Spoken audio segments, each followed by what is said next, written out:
Hello friends, programming skill develop करने की series में आज हम लोग देख रहे हैं एक प्रोग्राम टू प्रिंट एन को prime numbers in C language.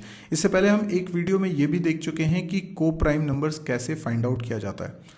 तो न केवल यहाँ हम प्रोग्राम बनाएंगे बल्कि हम ये भी समझेंगे कि प्रोग्राम बनाने की स्टेप्स क्या होती हैं, कैसे हम स्टार्ट करते हैं। तो ख़ास तौर पे वो लोग जो बिगनर हैं प्रोग्रामिंग में, उनको दिक्कत जाती है कि कहाँ से सोचना स्टार्ट करें, हमें क्लिक नहीं करता है। तो आप बिल्कुल ब्लैंक मत रहिए, आपको मैं कुछ टिप्स देता हूँ जिससे आप कुछ स्टेप आगे बढ़ते हैं। पहली टिप ये है कि आप क्वेश्चन को ध्यान से पढ़िए कि उसमें करना क्या है। आपको जब तक क्वेश्चन समझ में ना आए तब तक आप स्टार्ट मत कीजिए। तो ये है पहली टिप।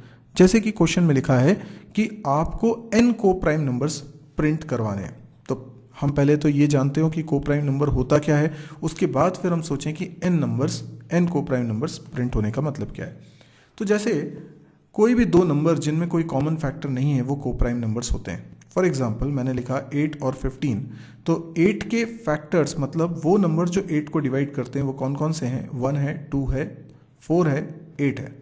15 को डिवाइड करने वाले कौन कौन से नंबर हैं? 1 है, 3 है, 5 है और 15 है।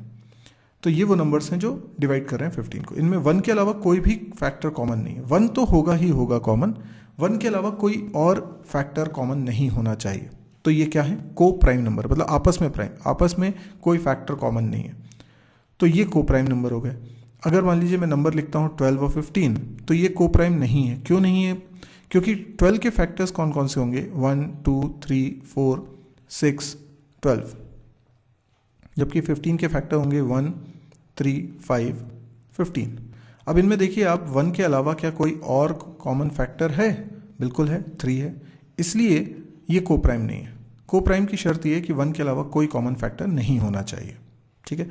अब सवाल ये उठता है कि हमें n को प्राइम नंबर्स प्रिंट कराने। क्वेश्चन ये, n मतलब क्या होगा? यूजर से हम एंटर कराएंगे एक वैल्यू। यूजर ने बोला 5, तो 5 को प्राइम नंबर्स आपको प्रिंट कराने। को प्राइम नंबर मतलब पेयर में ही होंगे, दो नंबर को मिला के एक को प्राइम नंबर्स बोलेंगे। तो ऐसे 5 नंबर्स प्रिंट कराने हैं। तो वो कुछ भी हो सकते हैं, लेकिन हमें प्रोग्राम बनाना और हम एक सीक्वेंस में बनाएंगे। जैसे हम लोग स्टार्ट करते हैं 2 और 2, क्या ये को प्राइम है? नहीं है। क्यों? क्योंकि 2 इनमें कॉमन फैक्टर है। 2 और 3, यस, ये को प्राइम हो सकते हैं। तो ये एक रिजल्ट हो गया। या फिर मैं बोलता हूँ 2 और 5, ये भी को प्राइम है क्योंकि इन दोनों में भी कोई कॉमन फैक्टर नहीं है 1 के अलावा। या 3 और 5, ये भी को प्राइम नंबर्स हैं। या फिर मैं बोलूँ कि 5 एंड 7, ये भी को प्राइम नंबर। इस तरीके से हमको को प्राइम नंबर्स निकालने हैं जितने यूज़र बोलेगा। 5 बोले हैं उसने, तो 2 तो नहीं है, ये वाला तो नहीं है, पर ये सब हैं। हो सकता है कि हम लिखें 3, 7, तो ये भी को प्राइम। तो जितने को प्राइम फैक्टर्स आ रहे हैं, ये ज़रूरी नहीं कि ये नंबर्स इंडिविजुअली प्राइम नंबर्स हैं। जैसे 8 और 15 मैंने लिया तो 8 प्राइम नहीं है, पर वो दोनों आपस में को प्राइम है क्योंकि उनमें कोई कॉमन फैक्टर नहीं है। तो ऐसे करके हमें n जितना बोला होगा, यूज़र ने 5 बोला है तो 5 पेयर ऐसे प्रिंट कराने हैं, और ज़्यादा बोला है तो ज़्यादा पेयर प्रिंट कराने हैं। तो क्वेश्चन हमें समझ में आ गया। तो ये तो थी हमारी पहली टिप कि क्वेश्चन पहले समझें। अब दूसरी टिप ये है कि हमको आउटपुट इमेजिन करना है कि कैसा आउटपुट हमको चाहिए। तो हम आउटपुट स्क्रीन इमेजिन करते हैं। तो पहले मैं इसको हटा देता हूँ। आउटपुट स्क्रीन आप इमेजिन करेंगे तो आपको पता चलेगा आपको लिखना क्या है। सबसे पहले आपने लिखा, सॉरी, मैं प्रिंटफ ही लिख रहा हूँ यहाँ पे।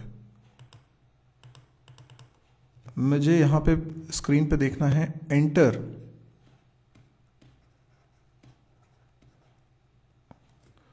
अ नंबर, या आप मैसेज कुछ और भी लिख सकते हैं। आप लिख सकते हैं हाउ मेनी को prime numbers you want to print, है ना? ऐसा भी लिख सकते हैं, जो भी आपको लिखना है। मैंने बोला 5, तो आउटपुट क्या आ जाना चाहिए? आउटपुट आ जाना चाहिए 2, 3, आउटपुट आ जाना चाहिए 3, 5, हाँ, 2, 5, इस तरह से कुछ आउटपुट आ जाना चाहिए। 5, है ना? अब कुछ भी हो सकते हैं ये 5, 3, 7, ये कैसे प्रिंट हो रहे हैं इसका लॉजिक तो हमें सोचना पड़ेगा अभी। 5, 7, ऐसे करके कोई 5 को प्राइम नंबर्स प्रिंट हो जाए। ठीक है, तो ये हमको करना है। तो इसके लिए तो मुझे शुरुआत में प्रिंटफ लिखना पड़ेगा एंटर नंबर के लिए, और 5 इनपुट हो रहा है या कुछ भी नंबर इनपुट हो रहा है तो उसके लिए स्कैनफ लिखना पड़ेगा, तो इनपुट तो हम ऐसे करा लेंगे। ठीक, जो भी इनपुट कराएंगे हम एक n नाम का वेरिएबल बना लेते हैं, उस वेरिएबल में ये वैल्यू चली जाएगी, 5 है या कुछ भी है। तो आप शुरुआत में क्या करिए, प्रिंट एफ स्कैनफ तो लिख ही दीजिए। अब मैंने प्रोग्राम ऑलरेडी बना लिया है, मैं इसको समझा रहा हूँ। ये देखिए प्रिंट एफ आपने लिखा हाउ मैनी को prime numbers you want to print, तो स्कैनफ में अपने n वेरिएबल के अंदर वैल्यू इनपुट करा ली, तो मैंने n वेरिएबल ऊपर डिक्लेयर किया हुआ। अब आगे का लॉजिक अपन समझते हैं। जैसे यूज़र ने, अब आगे का लॉजिक हमें बनाना है, मेन लॉजिक वही है, तो हमेशा क्या करें, एक एग्जांपल लेके चलें। जैसे n की वैल्यू हमने कुछ सपोज कर ली, n की वैल्यू हम ले लेते हैं 5, ठीक है। तो हमें 5 को प्राइम नंबर्स प्रिंट कराने हैं। मेरा लॉजिक ये होगा कि मैं 2 वेरिएबल्स लेता हूँ a और b, तो एक लूप चलाता हूँ, ठीक है। ये लूप कितनी बार चलेगा, जब तक n में वैल्यू है अदर देन 0। बेसिकली आइडिया ये है कि मुझे 5 नंबर्स प्रिंट कराने हैं। अब 5 को प्राइम नंबर्स प्रिंट कराने हैं, इसका मतलब है कि ये लूप 5 बार चलेगा। n की वैल्यू हर बार मैं क्या करता रहूँगा, डिक्रीमेंट करता रहूँगा। हर बार n की वैल्यू एक एक कम होती जाएगी। जब n की वैल्यू 0 होगी तो ये कंडीशन ऑटोमेटिकली फॉल्स हो जाएगी, क्योंकि हम सी लैंग्वेज में जानते हैं कि अगर कोई नॉन ज़ीरो वैल्यू है तो वो ट्रू माना जाता है, और अगर 0 होता है तो उसे फॉल्स मानते हैं। तो वाइल के अंदर अब क्या करना है, ये लूप तो 5 बार चल जाएगा क्योंकि n की वैल्यू 5 है, उसकी टेंशन छोड़ दीजिए। अब इसके अंदर का सोचिए, अंदर मैं एक और लूप लगाता हूँ।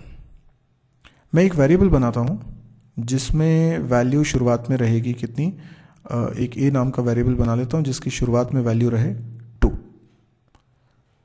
अब मैं एक लूप चलाता हूँ जिसमें मैं b की वैल्यू 2 से स्टार्ट करता हूँ और b less than equal to a तक चलाता हूँ, और b को इंक्रीमेंट करता चलता हूँ। अब a और b वो नंबर्स हैं जिनको मैं चेक करने वाला हूँ। तो a की वैल्यू अभी कितनी है और b की वैल्यू कितनी है, ज़रा नोटिस करिए। a की वैल्यू अभी 2 है शुरुआत में। अब अंदर आए, लूप चलेगा तो b की वैल्यू 2 हो जाएगी, क्योंकि b less than equal to a है, कंडीशन ट्रू है, इसलिए ये चलेगा। और b की वैल्यू फिर अंदर जो भी कोड होगा अभी अपन समझते हैं, पर b की वैल्यू इंक्रीमेंट होती जाएगी। तो b की वैल्यू लेकिन अब 3 होगी तो कंडीशन फॉल्स हो जाएगी ना, क्योंकि b a से बड़ा नहीं हो सकता, a के बराबर या a से छोटा होगा। तो ये वो नंबर्स हैं जिनको मैं चेक करूंगा कि ये को प्राइम है कि नहीं। चेक करने का कोड जो है वो मैं इस जगह पर लिखने वाला हूं। मैं चेक करूंगा यहाँ पर कि वो को प्राइम है कि नहीं है। अगर को प्राइम होंगे तो प्रिंट करा दूंगा, नहीं होंगे तो नहीं प्रिंट कराऊंगा। लेकिन किन नंबर्स को चेक करना है, वो नंबर्स मेरे को एक सीक्वेंस में बनाते चलना है। तो मैंने ये सोच लिया कि a की वैल्यू शुरुआत में 2 है और b की वैल्यू 2 से स्टार्ट करता हूँ और a तक ले जाता हूँ, तो एक ही बार चलेगा। फिर मैं a को इंक्रीमेंट कर दूंगा, a को इंक्रीमेंट कर दूंगा जब ये लूप खत्म हो जाएगा तब।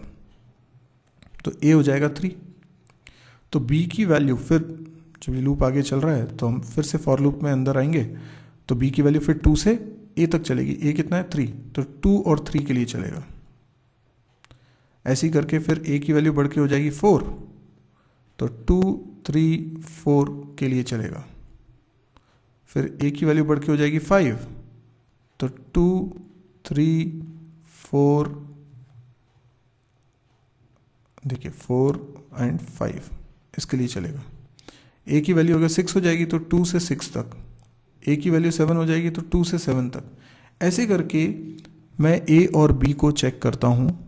ये बारी बारी से नंबर बनते जा रहे हैं। यानी पहला नंबर कौन सा बना, 2 2 2 और 2, a और b 2 2 है। दूसरा नंबर कौन सा बना, 3 2।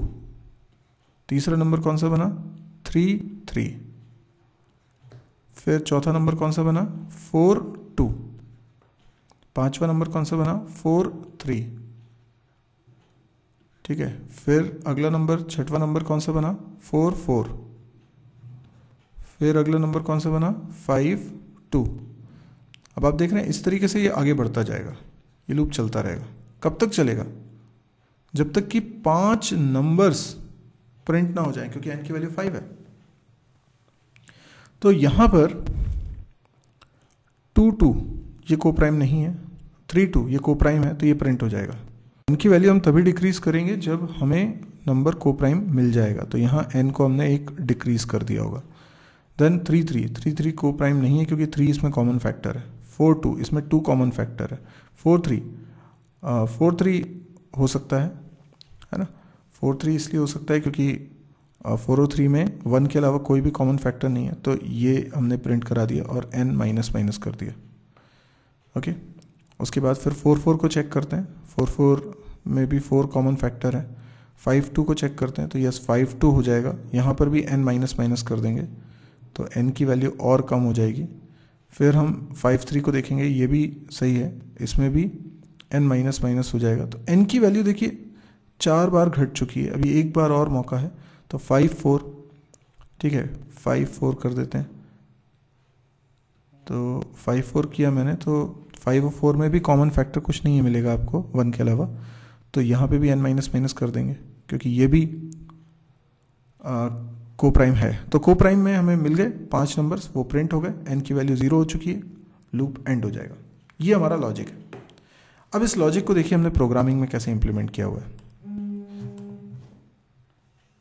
यहाँ पर आप देख सकते हैं मैंने a वेरिएबल बनाया है जो 2 से स्टार्ट हो रहा है, b वेरिएबल बनाया है, n वेरिएबल बनाया है जिसमें यूज़र से नंबर एंटर कराऊंगा, और फिर को प्राइम है कि नहीं उसको चेक करने के लिए i और min वेरिएबल्स बनाए। मैंने यूज़र से नंबर एंटर करा लिया, दैट्स इट। अब मैं लूप चला रहा हूँ, जैसे कि मैंने बोला था कि जब तक n में वैल्यू 0 नहीं हो जाती तब तक ये चलेगा। तो ये लूप है, वाइल लूप, ये इसकी ये करली ब्रैकेट है और यहाँ पे एंड हो रहा है। अब देखिए इसके अंदर फॉर लूप चलाता हूँ, b की वैल्यू 2 से लेकर ओके इधर पे मुझे चेंजेस करने पड़ेंगे, a 2 से लेके a तक मुझे चलाना है। नाउ व्हाट इज a अभी शुरुआत में 2 है, तो ये वही लॉजिक है जो अभी मैंने आपको समझाया, ये वाला लूप है ना। ओके, अभी यहाँ पर ये लूप चल जाता है, इसके अंदर आ जाते हैं। अब मैंने वो लॉजिक लिखा है जिसमें मैं a और b को चेक कर रहा हूँ कि वो को प्राइम है कि नहीं है। ये लॉजिक हम पिछले वीडियो में देख चुके हैं, तो यदि आपको इसमें दिक्कत है तो उसको डिटेल में एक्सप्लेन किया हुआ है मैंने। अभी min एक वेरिएबल ले लिया, a और b में जो छोटा है वो इसमें रख लिया। जैसे 8 और 15 के बीच में अगर मुझे देखना है कि वो को प्राइम है क्या, तो 8 और 15 में छोटा कौन है, 8, तो ये 8 आ जाएगा min में, और ये 2 से लेके 8 तक चलेगा। 2 से लेके 8 तक हर एक नंबर से हम चेक करेंगे क्या i a और b दोनों को डिवाइड कर रहा है। अगर दोनों को डिवाइड कर देगा तो रिमाइंडर 0 आएगा, दोनों को, इसलिए मैंने एंड लगाया। अगर दोनों को एक साथ डिवाइड करता है मतलब i क्या है, कॉमन फैक्टर है, कॉमन फैक्टर है तो ब्रेक हो जाएगा। कॉमन फैक्टर है तो फिर वो को प्राइम नहीं है। को प्राइम होने के लिए ज़रूरी है कि कॉमन फैक्टर ना हो, तो ब्रेक ना चले। ब्रेक ना चले मतलब ये लूप अपनी पूरी ज़िंदगी जिए, कभी भी ब्रेक ना चले, और ये पूरी ज़िंदगी जिएगा तो आई की वैल्यू बढ़ते बढ़ते बढ़ते एक समय मिन से भी बड़ी हो जाएगी, क्योंकि मिन के बराबर है तब तक तो ये चलेगा। जब आई की वैल्यू बढ़कर मिन से 1 ज़्यादा हो जाएगी, min + 1 हो जाएगी, तो ये लूप एंड हो जाएगा। तो देखिए मैंने बाहर चेक किया, क्या आई की वैल्यू बढ़ते बढ़ते min + 1 हो गई है? अगर हाँ, तो इसका मतलब ये लूप पूरा चला है। पूरा चला है मतलब कभी ब्रेक नहीं चला, कभी वो डिवाइड नहीं हुआ, कभी ऐसा नंबर नहीं मिला जो a और b दोनों को डिवाइड करे। इसीलिए ये कंडीशन अगर ट्रू हो रही है तो इसका मतलब है कि नंबर को प्राइम है। तो मैं नंबर्स प्रिंट करा रहा हूँ, a और b की वैल्यू सिंपली प्रिंट करा रहा हूँ ये ब्रैकेट के अंदर, और उसके बाद अगर को प्राइम है तो को प्राइम प्रिंट करा के n की वैल्यू डिक्रीज कर दीजिए, क्योंकि हमने एक को प्राइम नंबर प्रिंट करा दिया, और फिर a को बढ़ाइए, a की अगली वैल्यू के लिए फिर से ये सब कुछ चलेगा जो अभी मैंने समझाया। तो इसमें देखिए एक और चीज़ मैं ये कर रहा हूँ कि मान लो n की वैल्यू डिक्रीमेंट हो के n की वैल्यू 0 हो जाती है, तो मैं यहीं पे एग्जिट करा लेता हूँ। मैं लूप की कंडीशन तक का भी इंतज़ार नहीं करता। क्यों नहीं करता? क्योंकि ऐसा भी हो सकता है कि n की वैल्यू 0 हो चुकी हो, लेकिन ये अंदर वाला जो फॉर लूप है ये अभी चलता ही रहे तो जितनी वैल्यूज़ बोली हैं उससे ज़्यादा भी प्रिंट हो सकता है को प्राइम नंबर। तो मैंने एग्जिट 0 लिख दिया। एग्जिट 0 लिख देने से क्या होगा, प्रोग्राम यहीं पे टर्मिनेट हो जाएगा। तो n की वैल्यू 0 हो गई तो एंड हो जाए प्रोग्राम, दैट्स इट। अभी इसको मैं एक बार रन करता हूँ, रन करके दिखाता हूँ कैसे वर्कआउट होता है। तो हाउ मेनी को prime numbers you want to print, मैंने कहा 10 को प्राइम नंबर्स प्रिंट कराने, तो देखिए 10 को प्राइम नंबर्स यहाँ प्रिंट हो रहे हैं। 3 2 हो रहा है, 4 3 हो रहा है, 5 2 है, ये सब को प्राइम नंबर्स हैं, देख सकते हैं आप। मैं ज़्यादा नंबर्स भी प्रिंट करा सकता हूँ। मैं इसको फिर से रन करता हूँ। मैं जैसे बोलता हूँ कि 20 नंबर्स प्रिंट हो जाएं, तो 20 नंबर्स प्रिंट हो जाएंगे। तो आप देख सकते हैं ये 20 को प्राइम नंबर्स हैं, ये प्रिंट हो गए। तो आई होप आपको ये लॉजिक समझ में आ गया होगा, और यदि आपको अच्छा लगा है तो आप प्लीज़ इसको सब्सक्राइब करें, चैनल को सब्सक्राइब करें, ताकि और भी कुछ वीडियोस मैं अपलोड करता हूं तो उसकी जानकारी आपको मिल जाए। मेरी एक वेबसाइट भी है www.mysirji.com, इस वेबसाइट को भी विजिट करें। इस वेबसाइट पे आपको C, C++, जावा, PHP, MySQL, data structure, DBMS इनके कंप्लीट कोर्स मिलते हैं, यानी वीडियो लेक्चर्स के थ्रू आप पूरा कोर्स कर सकते हैं। और इसमें डेली मैं वीडियोस अपलोड करता रहता हूं, तो ये आप जब भी वेबसाइट ओपन करेंगे तो इसमें कुछ नए वीडियोस आपको हमेशा दिखेंगे। इसके अलावा आपको इसमें कैंपस प्रिपरेशन से रिलेटेड वीडियोस और प्रोग्रामिंग एक्सेस से रिलेटेड वीडियोस भी मिलेंगे। और हाल ही में मैं एक ब्लॉग भी स्टार्ट कर रहा हूँ, तो आप यहाँ पे वीडियो ब्लॉगिंग भी देख पाएंगे। तो ये सारे वीडियोस आपके बहुत काम आ सकते हैं। एक तो ये सारे हिंदी में हैं और फ्री ऑफ कॉस्ट हैं। तो मेरी आपसे रिक्वेस्ट ये है कि आप इसको प्लीज़ शेयर करिए, क्योंकि मेरा मिशन ये है कि मैं इसको फ्री में आप लोगों तक पहुंचा सकूं, सब लोगों तक पहुंचा सकूं। तो अगर ये फ्री में मैं सब लोगों तक पहुंचाऊं तो मैं मार्केटिंग कैसे करूंगा, मैं इसके बारे में लोगों तक बताऊंगा कैसे। तो मैं इसको ज़्यादा से ज़्यादा लोगों तक पहुँचाना चाहता हूँ, और मैं इसको फ्री रखना चाहता हूँ। तो जब मेरे पास पैसा नहीं आएगा तो मैं पैसा कैसे इसमें इन्वेस्ट करूँगा। आप लोग इसका एक सॉल्यूशन बन सकते हैं। यदि आप इसको शेयर करते हैं अपने फेसबुक वॉल पे, तो आपके द्वारा ये 10 लोगों तक पहुंचता है, वो लोग भी आगे शेयर करेंगे, उन लोगों से भी आगे लोगों तक पहुंचेगा। तो प्लीज़ आप इसको शेयर करिए, ताकि मैं इसको हमेशा फ्री में प्रोवाइड कर पाऊँ। Thank you.